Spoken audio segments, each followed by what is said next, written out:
c'est Nico et aujourd'hui on va parler blouson en cuir et robots. Bref, aujourd'hui on parle de Terminator.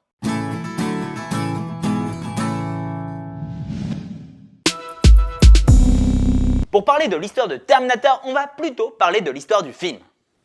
Dans notre monde moderne, l'homme a créé une intelligence artificielle du nom de Skynet, qui, dans sa grande réflexion sur le monde, a décidé que les humains, c'était dépassé quoi. Skynet décide donc de faire un holocauste de la race humaine, ce qui paraît logique, et de se multiplier sous forme de robots. Mais les humains sont toujours là, et la résistance est menée par l'héroïque John Connor. Alors, pour vaincre l'humanité, Skynet décide d'envoyer le Terminator, un robot tueur dans le passé. Sa mission, tuer la mère de John Connor pour que celui-ci ne vienne jamais au monde. Sarah Connor. Je vais vous demander d'observer cette photo du Terminator. Je vous laisse 5 secondes, allez. Bien. Maintenant, j'aimerais que vous me dites ce que vous avez ressenti. Personnellement, j'ai ressenti une menace, de la peur et un malaise. Notre but, ici, va être de comprendre comment les designers ont fait pour transmettre ces impressions. Car un design, ce n'est pas juste l'aspect visuel d'un personnage, c'est l'impression qu'il en émane. Moi, la première chose qui me choque, c'est l'aspect humain du Terminator. 2 bras, 2 jambes, dentition, pommettes, bref, tout l'attirail d'un humain. Et là, vous me répliquerez que de toute manière, c'est normal qu'il ait une forme humaine parce qu'il laissera incarner par un humain, et que de toute manière, le robot à forme humanoïde, c'est assez logique, on en voit tout le temps, alors fais pas chier Nico. Hey, attendez, petit filou. C'est justement de sa forme humaine que vient le malaise. Puisqu'il a l'attirail humain, on s'attend instinctivement à ce qu'il ait des expressions d'humain.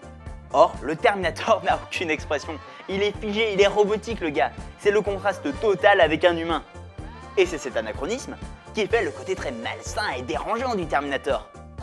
C'est un humain qui n'a d'humain que des restes. Comme le propos du film, qui est que les robots pourraient un jour se considérer comme la version supérieure de l'homme. On rajoute à ça un aspect squelettique, des billes lumineuses à la place des yeux, un code couleur noir, blanc et rouge, et là, vous embrassez le côté obscur. Alors là où Terminator est intéressant, c'est qu'il pose la question de la super-intelligence. Alors la super-intelligence, c'est quoi? Eh bien la première chose à savoir, c'est que la super-intelligence, ça n'existe pas. Du moins, pas encore.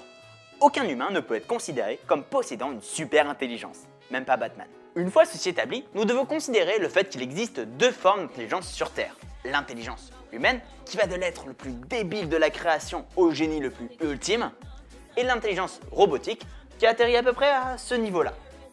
Car oui, aujourd'hui, aucun ordinateur ne peut vraiment être considéré comme aussi intelligent que l'homme. Petite parenthèse, l'intelligence ce n'est pas juste savoir faire de grandes équations, résoudre des problèmes de maths et savoir le PIB de chaque pays du globe. Non, ça c'est cool de le savoir, mais ce n'est pas de l'intelligence. Donc la prochaine fois que quelqu'un essaye de te le faire croire, ris-lui à la gueule et fais-lui mes salutations. Bien, parenthèse terminée. Donc nous avons nos 2 échelles d'intelligence, l'une humaine, l'autre robotique. Eh bien, la super-intelligence, ça ressemble à ça. Alors la question maintenant, la super-intelligence, fiction ou réalité? Et la réponse est réalité. Il y a quelques années, un groupe de scientifiques, de philosophes et de plein d'autres mecs ont tablé sur l'apparition d'une intelligence égale à l'homme d'ici 50 ans. Et 20 ans plus tard, l'immersion de la première super-intelligence. Mais bien sûr, la super-intelligence peut prendre des formes diverses. Ça peut être des robots à la manière de Terminator, mais ça peut aussi bien être un réseau de données arc-en-ciel qui crache des hologrammes de chats.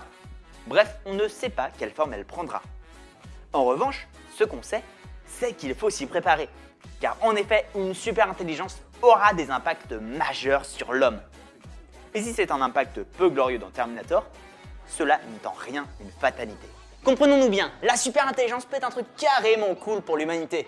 Elle peut nous aider à résoudre des problèmes qu'on n'a même pas encore imaginés.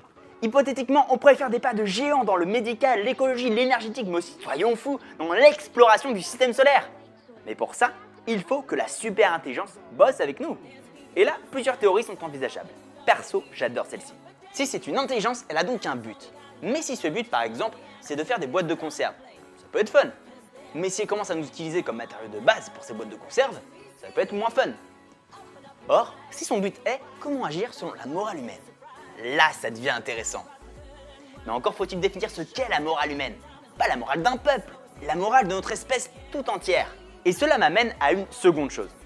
La création d'une super-intelligence ne doit pas se faire comme la course au nucléaire pendant la guerre froide.